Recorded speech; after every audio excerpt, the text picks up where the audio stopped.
Shalom Bapak Ibu Saudara terkasih dalam Tuhan Yesus. 主内，亲爱的弟兄姐妹们，平安！ Kita bersyukur karena pada pagi hari ini kita boleh memasuki bulan Natal dan memasuki minggu Advent yang pertama. 我们感谢主，因为今天我们可以进入庆祝主耶稣降生的第一周。 Saudara, pada pagi hari ini kita akan sama-sama merenungkan firman Tuhan dengan tema harapan dalam kegelapan. 弟兄姐妹们，我们今天要思想的主题是黑暗中的希望， Terambil dari Yesaya 9 ayat yang kedua.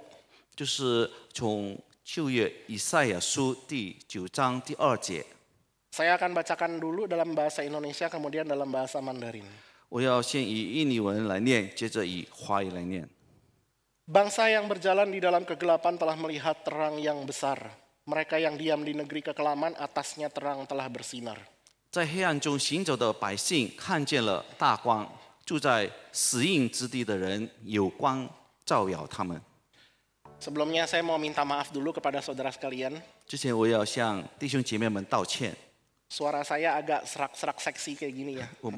我的声音会有点有咳嗽的声音， Karena saya lagi sakit tenggorokan dalam seminggu ini. 因为我的喉咙发炎了。 Jadi kalau mungkin suara saya nanti agak kecil bisa dibesarkan oleh soundman nanti. 所以如果我的声音等下会比较小了，请放声音的玩声音的可以把我的声音调大一点。 Saudara, saya akan memulai khotbah saya dengan sebuah pertanyaan. 我要开始我们今天中午的思考以一个问题。 Apakah saudara pernah mengalami putus asa dalam hidup ini? 是否我们在我们的每个人生活里面曾经预见到绝望？ Saya menduga sebagian dari kita mungkin pernah mengalami yang namanya keputusasaan. 我相信在我们当中的每个弟兄姐妹们都曾经经历到这个绝望。 Saya pun juga pernah mengalami keputusasaan, saudara. 我也曾经经历到， Waktu saya masih muda. 当我还年轻的时候。 Sekarang pun juga masih muda dan tampan kalau kata istri saya. 现在我老婆也说我还是很年轻很帅的。 Tapi waktu itu saya masih kuliah dan masih muda, masih naif dan masih belum melihat dunia ini secara lebih luas. 那个时候我还正在上神学，而且我还是一个很天真的少年人，我还不知道这个世界上所有的事情。 Jadi sebelum saya berpacaran dengan istri saya pernah berpacaran dengan seseorang, sebut saja namanya Bunga. 那在我们还没有跟我的妻子谈恋爱之前我也跟一个人谈了恋爱，我就称他的名字为花朵。 Tapi ini bukan Bunga ya saudara, ini adalah artis. 但这个不是花朵，这个是一个明星啊。 Jadi gambar ini hanya buat pemanis saja. 这个是我们的这个故事的甜味剂。 Saya dulu pacaran dengan orang itu, dengan Bunga itu sampai 4 tahun lamanya. 我跟这位名称为花朵的一个少女谈恋爱4年的时间。 Nah memang waktu saya pacaran dengan Bunga ini pertama kali, saya itu sudah tahu kalau dia itu adalah playgirl. 当我跟她开始谈恋爱追求她的时候，我已经知道她是一个花心少女。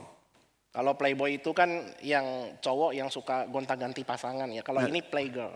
那如果男的名叫花花公子，那女的是花心少女，是吧？ Saya itu tetap memacari dia karena saya berharap dia itu bisa berubah. 我仍然还要跟她谈恋爱，因为我希望我会改变她。 Namun apa yang terjadi setelah 4 tahun pacaran? 但是4年谈恋爱过了以后，什么事情发生了？ Ternyata dia mengaku sudah selingkuh, saudara. 原来他自己坦白的承认他已经出轨了， Dan bahkan dia mengaku sudah tidur dengan 3 laki-laki yang lain. 甚至他自己承认已经跟3个的男孩子发生性关系。 Waktu itu saya masih di saat mendengar kabar itu saya jadi kayak kesamber geledek di tengah siang bolong. 那个时候我还在马兰圣道神学院上神学，那个时候我像白天被雷劈了一样。 Rasanya seperti putus asa, saudara, tidak ada harapan. 我觉得我已经绝望了，一点希望都没有了。 Kenapa, saudara? 为什么呢？ Karena saya pikir nanti setelah selesai dari saat saya mau menikahi dia. 因为我已经想好了，决定了，当我毕业了之后，我要娶她为妻， Bahkan udah nabung mau beli cincinnya. 甚至我已经存钱去买结婚的戒指。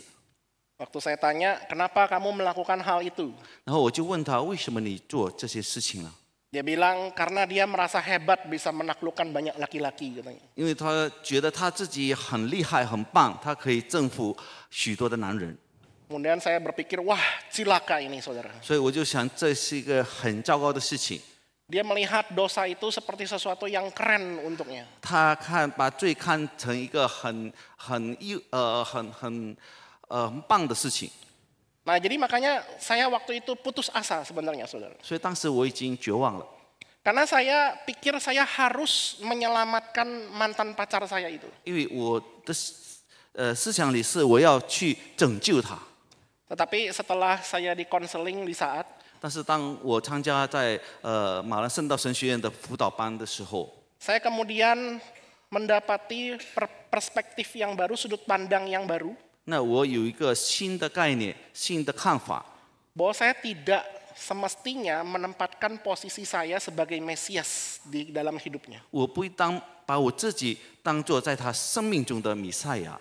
Yang bisa menyelamatkan mantan saya itu bukan saya, tetapi Tuhan Yesus. 能够拯救我前任女朋友不是我，而是主耶稣。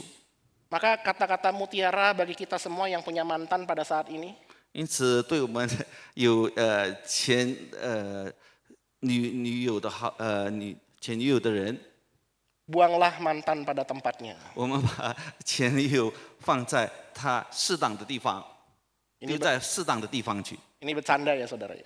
这是开玩笑的。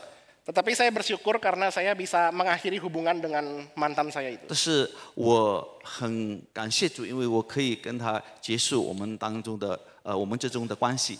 Karena Tuhan memberikan seorang istri yang cantik dan setia. 因为主赐给我一个又美丽又忠心的妻子。 Nah dari kisah hidup saya tadi saya jadi berpikir memang sebagian orang di dunia ini 所以从刚才的这个故事，我们可以看到一部分的人在这个世上， termasuk orang Kristen sendiri saudara, 就是包括我们每个人基督徒， menganggap bahwa dosa itu adalah seperti taman bermain ala Disney World. 那我们就把犯罪或者罪恶当作是迪士尼的游戏场。 Dosa itu keren kalau kita lakukan. 我们能够犯罪是很厉害的，很有才干的。 Dosa itu menyenangkan. 那罪恶是使我们很喜乐的。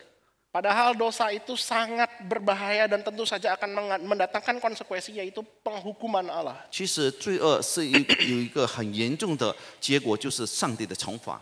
Pada zaman perjanjian lama, sewaktu zaman Nabi Yesaya hidup, 当旧约的时代，就是当以赛亚先知活着的那个时代， umat Allah pun juga menganggap sepele tentang dosa. 那上帝的子民也同样把这个罪恶藐视了。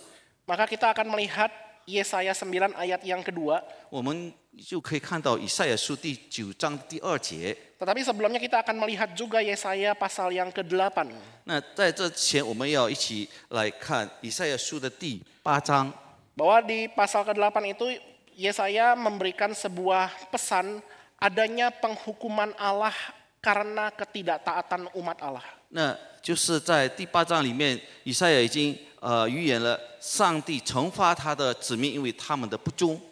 Dan di Yesaya 9 kita akan melihat bahwa Allah tidak selamanya menghukum, tetapi Allah juga akan berbelas kasihan. 但是在以赛亚第9章，我们也接着可以看到，上帝不是一直惩罚他们，但是他也会有怜悯他们的时候。 Nah saudara, sebelum saya melanjutkan lebih jauh tentang khotbah ini, 在我还没有继续我的正道之前， saya akan memberikan beberapa istilah ataupun mungkin fakta sejarah agar saudara lebih tahu. 我要给大家一个历史上的解说时，我们会更了解、更明白这段经节。 Jadi bangsa Israel itu dulu di tangan anaknya Raja Salomo, yaitu tangannya Rehabeam, Israel itu terpecah menjadi dua. 那就是在所罗门的儿子手下，以色列已经分成2个国家了。Yang di utara itu namanya Israel, Israel utara itu namanya Israel. 那就是在北方的，它的国家名叫以色列国。 Yang di bawah itu adalah Israel Selatan atau kita kenal sebagai Yehuda. 那在下面的或者在南方的是犹大国。 Kalau saudara bingung, coba lihat Korea zaman sekarang. 如果我们不懂的话，我们可以思想当今的朝鲜或者韩国，朝鲜和韩国。 Ada namanya Korea Utara, Korea Selatan. 有一个是北的朝鲜，南的是韩国。 Nah ini ada yang namanya Israel Utara, Israel Selatan. 在那个时候也有北的以色列，南的犹大。 Nah Yesaya 9 ini ditulis dalam situasi sulit orang-orang Israel. 那就是在那个时候，以色列民正在困难当中。 Mereka berada di bawah tekanan ancaman negara tetangga yaitu Asyur. 他们是被他们隔壁的一个国家，就是名叫亚述的欺压当中。 Jadi di dalam perbatasan mereka itu sering mengalami yang namanya penyerangan.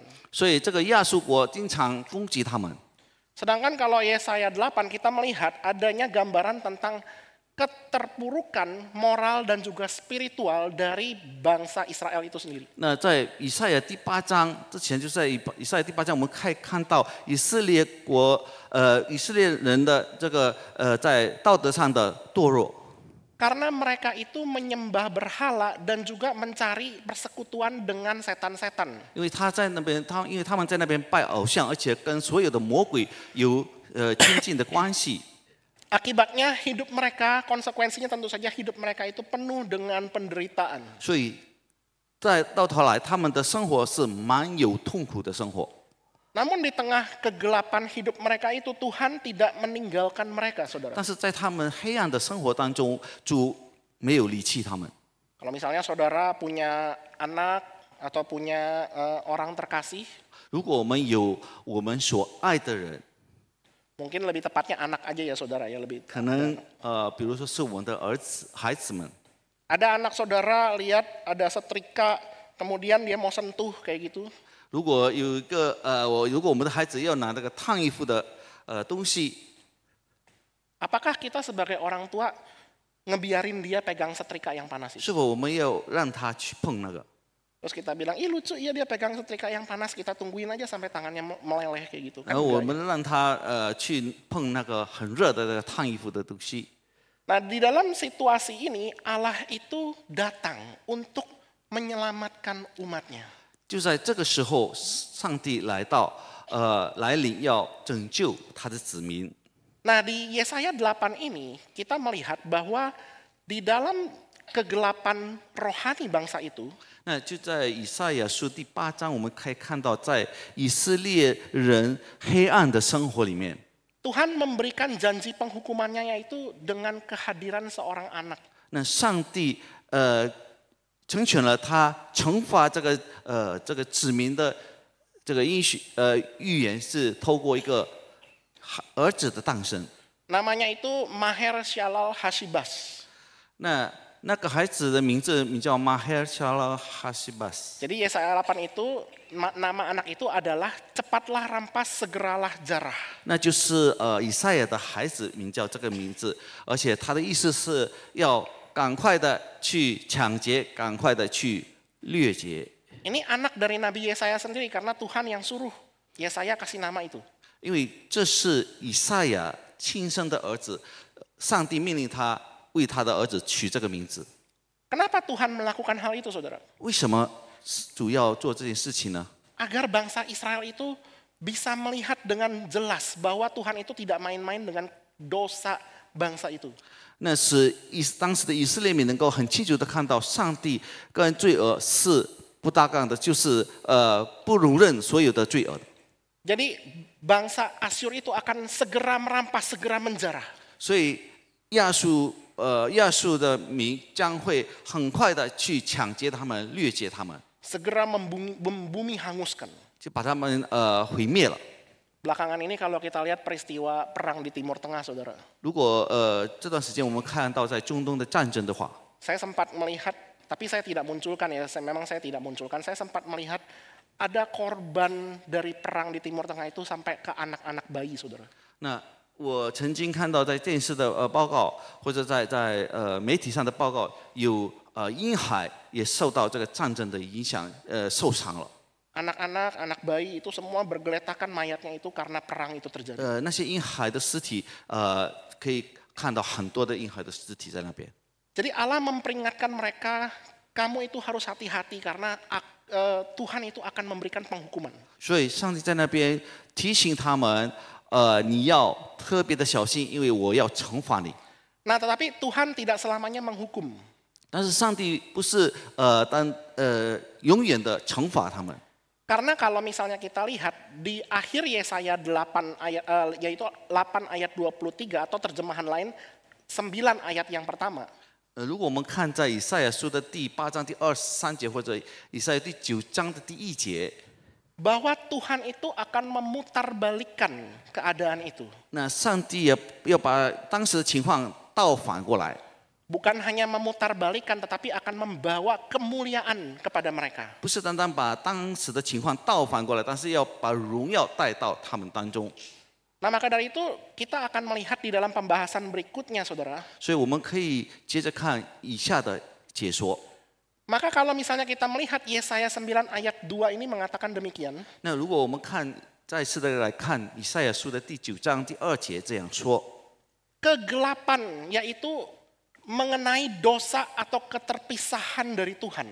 那就是罪恶等于与上帝的隔离。 Kata terang itu sendiri memberikan satu arti yaitu kehidupan yang baru, penyelamatan dan adanya harapan. 这个大光是一个新的盼望，是一个新的希望。 Dan Tuhan mengatakan juga bangsa itu telah melihat, artinya ada kepastian bahwa mereka itu akan betul-betul melihat janji Tuhan itu digenapi. 所以在这里说，他们将会看见，就是他们一定会看见。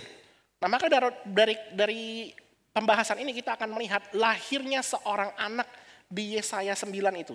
那所以我们在第9章也同时可以看到有一个儿子要诞生。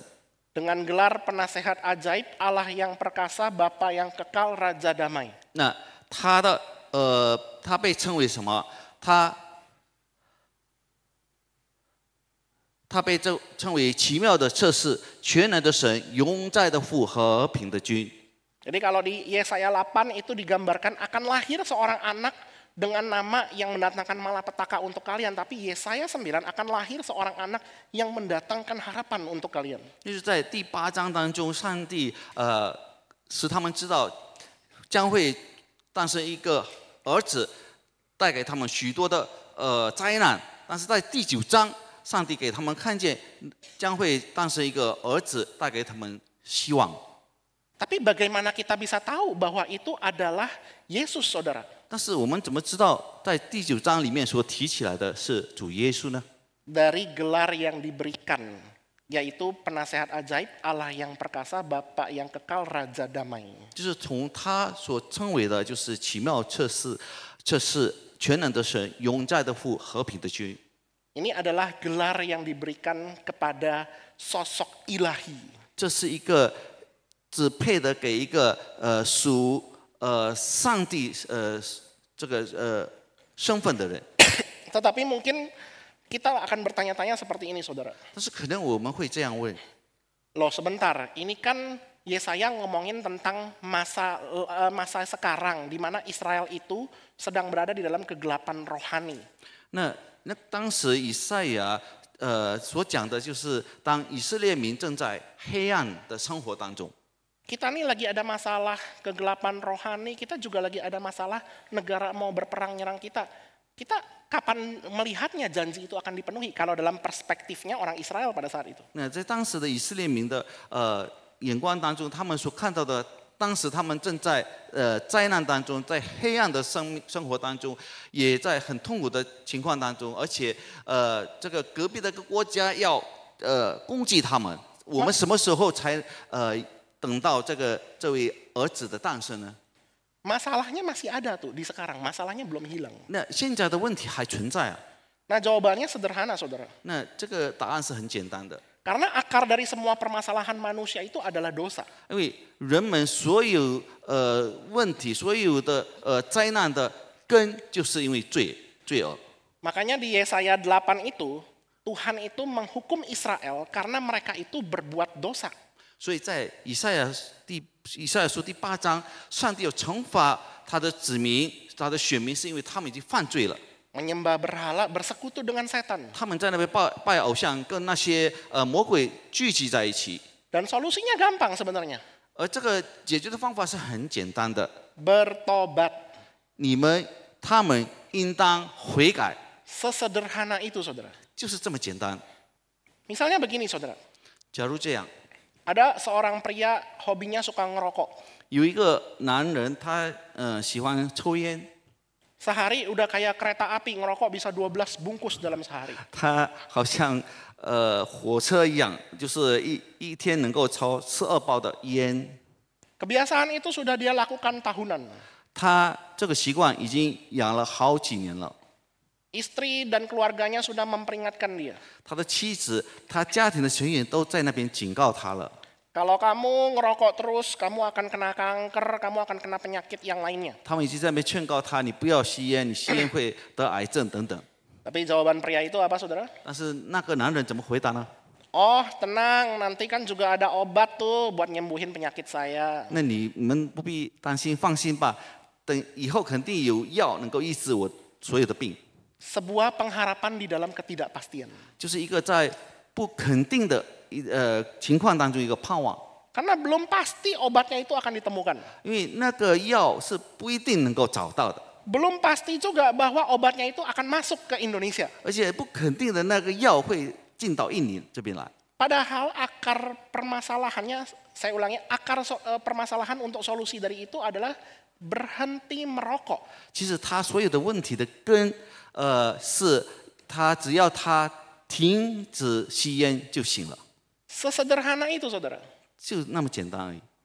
Demikian juga dengan orang Israel. Solusi dari mereka untuk tidak terkena hukuman Allah, yaitu bertobat, berhenti berbuat dosa. Sesederhana itu. 同样的，当时的以色列民，只要他们愿意悔改，不再犯罪，他们就不会得到上帝而来的惩罚。 Nah, makanya karena kebebalan dan kekerasan hati mereka, 就是因为他们顽固的心， mereka tetap ngotot. Aku suka kok berbuat dosa. 他们仍然在那边喜欢犯罪。 Tuhan tidak meninggalkan mereka untuk membiarkan mereka binasa begitu saja. 主不会让他们那样的灭亡， Tetapi Tuhan sendiri datang yang turun tangan menyelesaikan masalah mereka itu. 但是主亲自来到我们当中来解决他们的问题。 Maka pada kedatangannya yang pertama kali, Kristus datang pertama kali, 一直在主耶稣基督第一次的来临的时候， kita mengetahui secara bersama-sama bahwa Kristus datang untuk menebus umatnya dari hutang dosa. 那我们清楚知道，主耶稣第一次的降临，就是在圣诞节的时候，他的目的是为了要赎他的子民所有的罪，救赎他的子民。 Ingat ya saudara, menebus umatnya dari hutang dosa, bukan menebus dosa. 就是赎他的子民的罪的这个债的罪债。 Dan pada kedatangannya yang kedua kali, Tuhan Yesus akan datang sebagai raja di atas segala raja. 那在他第二次的来临，主耶稣将会成为万王之王。 Jadi di dalam masa-masa perantara ini, di antara kedatangannya yang pertama dan juga kedatangannya yang kedua, 所以在主耶稣降临的第一次降临与第二次再来的期间， ini adalah masa anugerah di mana Tuhan terus berbicara agar kita bertobat. 这是一段恩典的时间，是主给我们赐给我们能够悔改的时间。 Bertobat untuk kembali ke terang itu. 那我们也应当悔改，归回到大光的道路上， Bertobat dari kegelapan hidup kita. 就是从我们黑暗的生活里面悔改。 Dan pada saat kita mendengarkan firman Tuhan ini pun juga seruan dari Tuhan itu terus kita dengarkan. 当我们听到这个真道的时候，今天中午的真道的时候，上帝也不断的在那边呼唤我们要悔改。Dan kalau kita tahu sama-sama bahwa di dalam Alkitab, tema besar dari Alkitab itu adalah kontras antara terang dan juga kegelapan. 那如果我们看在圣经里面所讲的这个大光跟罪恶是相对的。 Dari awal penciptaan hingga pelayanan Tuhan Yesus, terang itu selalu melambangkan karya Allah yang menyelamatkan. 从刚开始创造人类的宇宙万有的时候，上帝的光与罪恶始终都是对敌的。 Nah makanya dalam Yesaya 9 ayat yang kedua ini, terang yang besar ini menggambarkan bahwa Allah turun tangan sendiri untuk menyelesaikan masalah umat manusia. 那就是在以赛亚书第9章第2节，我们刚才所念的这个经文，上帝亲自来到我们当中来解决人类最大的问题。 Jadi ini ada kontras menarik, saudara. 这个是一个很吸引我们的、很有趣的这个对比。 Dosa itu masalahnya adalah seserius itu. 那个罪恶的严重性是那么的严重， Dan kita untuk bisa menghindari dari penghukuman Allah adalah bertobat. Solusinya adalah sesederhana itu, saudara. 而我们为了要逃避上帝的惩罚，只需要做一件简单的事情，就是悔改。 Maka kalau misalnya kita melihat Matius 4 ayat 13 sampai 16. 如果我们看马太福音第4章第13节到第17节的话， Dikatakan kan kalau misalnya kita melihat di sana dikatakan Naftali dan juga Zebulon itu akan melihat kemuliaan Allah. 我们可以清楚的看到西布伦和拿弗他利地区会看到上帝的荣耀。 Itu nubuatan yang akan digenapi oleh Tuhan Yesus. 这是主耶稣所要成全的预言。 Maksudnya adalah Tuhan Yesus itu akan datang dan melayani pertama kali di Galilea, yaitu di Zebulon, wilayah Zebulon dan juga Naftali. 那就是说，主耶稣当他来到这个世上时，道成肉身的时候，第一次要侍奉的就是在加利利地，就是西布伦和拿弗他利民主的之地。 Saya suka memberikan sebuah penggambaran ini sangat menarik, saudara. 我想给大家一个很有趣的画面。 Ada nggak seseorang yang bisa menggenapi nubuatan di dunia ini? 是否 Seorang manusia. 是否有一个人能够成全上帝的预言，在世上成全上帝的预言？ Misalnya 100 tahun yang lalu dikatakan ya bahwa nanti ada seorang hamba Tuhan tanggal berapa ini? Tanggal 1 Desember 2024 dengan berpakaian baju hijau. Itu 100 tahun yang lalu nubuatannya itu akan berkhotbah di sini di Semarang Gereja Stadion. 那比如说，在100年之前，有人预言说，比如说先知预言说，有一个传道可能在2024年12月1日将穿着绿色的衣服，长袖的衣服在这里正道。 Orangnya tinggi besar, agak gemuk tapi tampan luar biasa. 这个人个子大，比较胖，但是他是很帅的一个人。 Apakah saya bisa memenuhi nubuatan seperti itu? 是否我能够成全他的预言呢？ Ya nggak bisa, saudara. 肯定不能够。 Saya nggak bisa negosiasi sama Tuhan. 我不能够跟上帝讨价还价。 Tuhan, nanti saya mau lahir di mana, lalu saya akan menggenapi nubuatan ini. 我要对上帝说我以后要在这个时候出生，而且我要在这个教会侍奉。 Tidak ada orang yang bisa negosiasi sama Tuhan untuk minta lahir di mana. 没有人能够要求上帝他要在哪里出生。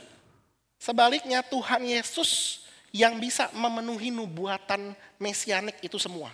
反而是主耶稣基督他自己能够成全是所有有关这个弥赛亚的预言。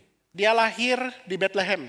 他出生在伯利恒， Dari suku Yehuda, 从犹大族， dari anak darah, 从一 seorang 个 anak darah. 童贞女， Dan dia itu mati di atas kayu salib. 她在十字架上死。 Salah satunya adalah dia melayani pertama kali, yaitu di sini, di Galilea ini, wilayah Zebulon dan juga Naftali. 而且其中一个预言就是他第一次将在西布伦和拿弗他利地区侍奉。 Makanya orang pribadi, saya ulangi lagi, pribadi yang bisa menggenapi semua nubuatan itu jelas bukan manusia.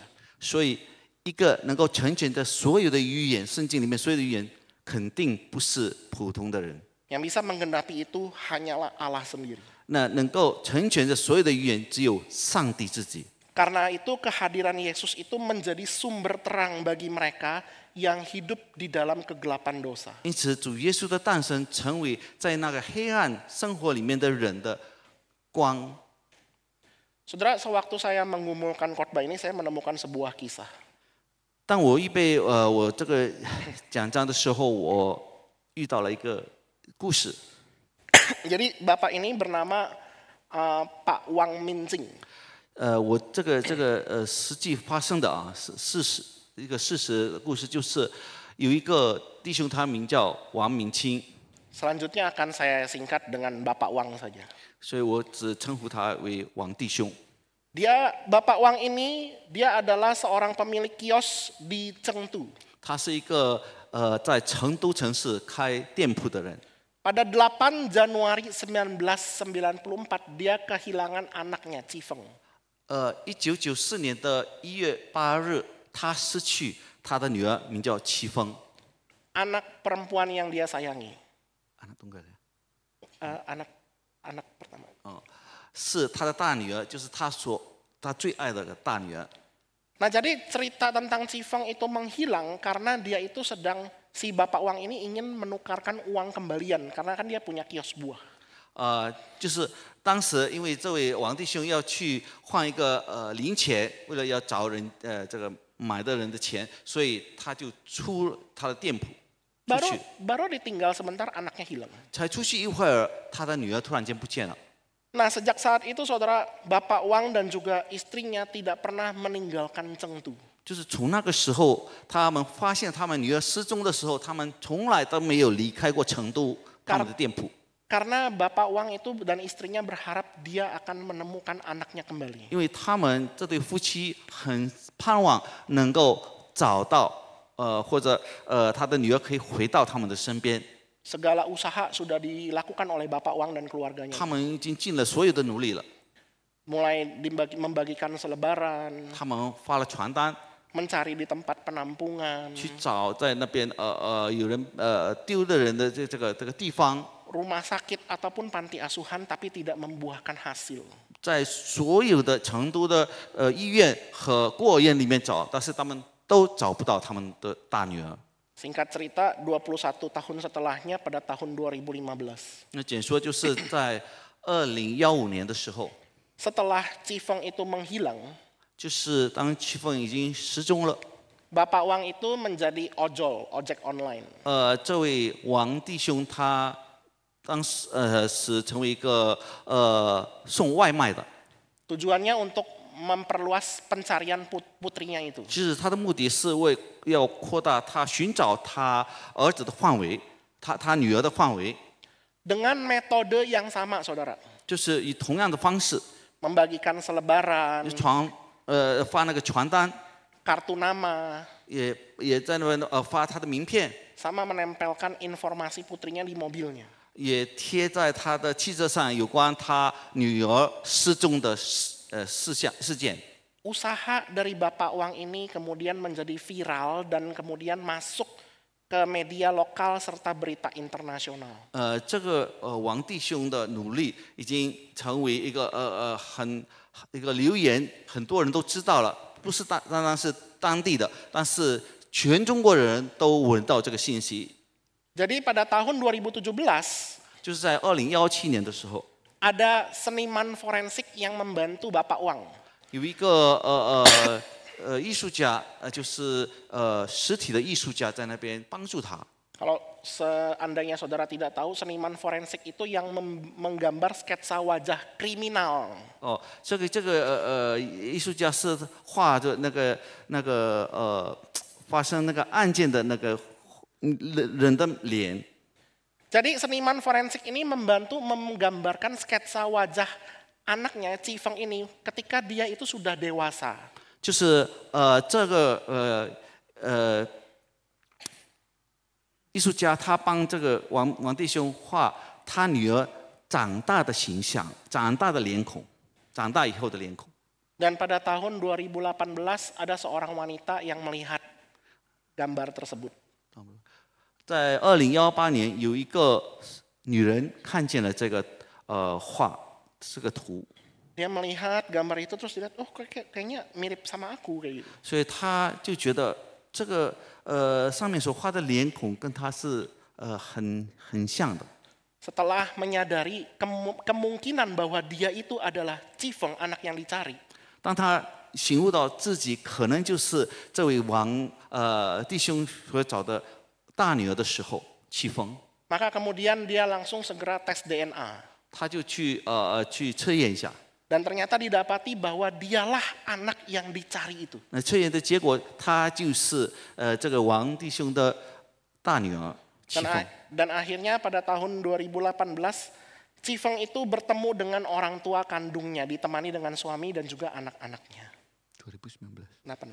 在2018年4月份，这个戚风与她的丈夫和孩子们遇见了她的父母了。 Setelah 24 tahun Bapak Wang itu melakukan pencarian, akhirnya dia menemukan anak terkasihnya. 就是24年之久，这对夫妻寻找他的大女儿，最终找到了他的大女儿。 Saudara, setidaknya ada beberapa hal yang kita bisa pelajari dari kisah ini. 至少我们从这个故事里面可以学习几件事情。 Bahwa yang pertama, kalau yang namanya pribadi sudah menyayangi seseorang, 我们可以学习到，当一个人已经爱上了另外的一个人， orang yang terhilang itu, 那个失踪的人， maka pribadi tersebut akan mencari dengan sangat keras. 那这个失去的这个人会很卖力的、很尽力而为的去找。 Hati Allah itu sama seperti bahkan melebihi Bapak Wang ketika mencari kita yang terhilang. 那我们天父的心比这个王弟兄的心会更渴慕寻找到我们， Karena Allah sungguh sangat mengasihi kita. 因为他真的很爱我们， Dia tidak menghendaki kita binasa. 他不愿意我们灭亡。 Dan yang kita pelajari kedua adalah 那第二点，我们所能够学习到的就是， Bapak Wang ini berusaha mencari mati-matian, tetapi dalam pencariannya itu harapannya itu bergantung hanya dalam untung-untungan saja. 所以这个王弟兄他不断的尽力而为的去寻找他的大女儿，但是他没有一定的把握能够找到他的女儿。 Tetapi berbeda dengan orang-orang yang mengaku dirinya Kristen yang sudah percaya kepada Tuhan Yesus. 但是我们已经承认自己是相信主耶稣的门徒的信徒。 Ketika kita berjalan di dalam dunia ini tidak ada lagi yang namanya untung-untungan, saudara. 当我们正在这个世上行走的时候，没有靠运气的事情， Ada kepastian yang jelas di dalam tangan Tuhan. 在上帝的手中，在主的手中有一个肯定性的。 Karena Tuhan Yesus adalah sumber harapan yang pasti dan teguh. 因为主耶稣是我们唯一的值得盼望的坚固的一个盼望。 Jadi ketika kita menjalani hidup ini tidaklah sia-sia di dalam Tuhan. 所以当我们行走，或者我们行往我们这一生，我们不是突然而过。 Sementara kalau kita menjalani hidup ini tidak dengan Tuhan, maka hidup itu akan menjadi sia-sia. 然而当我们Ketika kita tidak menjalani hidup ini di dalam Tuhan, hidup itu akan sia-sia. 然而当我们不是在主里面度过我们每天的生活，我们的生命将会是突然的。 Maka setidaknya ada beberapa hal yang kita bisa pelajari dalam khotbah ini, saudara. 所以在我的正道当中，我们可以学习几点的事情。